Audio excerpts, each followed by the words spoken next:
un fait divers un peu particulier. Bon, moi, en règle générale, je ne juge pas les loisirs des gens. Il y en a plein. Écouter de la musique, les soirs entre amis, le cinéma, se taper des bonhommes de neige, etc.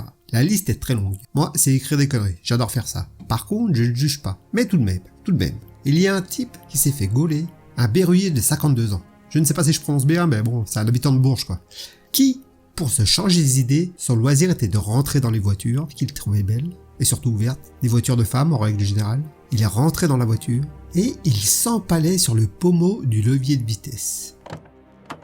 C'est-à-dire, il rentre dans la voiture, baissait son pantalon, devait regarder à droite à gauche.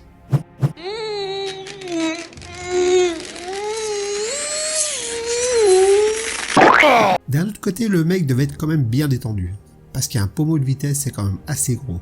Le mec était surpris en flagrant délit. Je vous laisse imaginer la surprise de la fille quand elle a ouvert sa portière. Et par conséquent la surprise du mec aussi, qui était assis tranquille, en train de jouer à passer les vitesses avec son fion. Par chance, avec l'effet de surprise, il y aurait pu avoir rétractation, un peu comme les chiens quand ils restent collés, vous voyez quoi. Donc lui s'est rapidement habillé, il est allé se cacher dans un petit bosquet qui se trouvait à proximité. Mais par chance, une patrouille de police qui patrouillait l'a vite interpellé.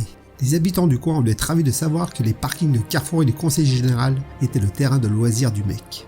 Imagine, t'arrives au boulot et tu jettes un œil sur les news.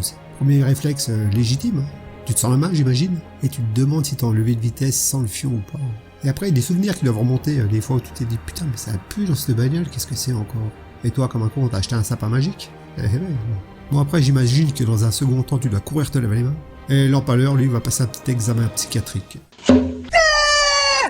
Merci d'avoir passé du temps ma compagnie. N'hésitez pas à liker, laisser un petit commentaire ou vous abonner. Et à bientôt pour de nouvelles aventures.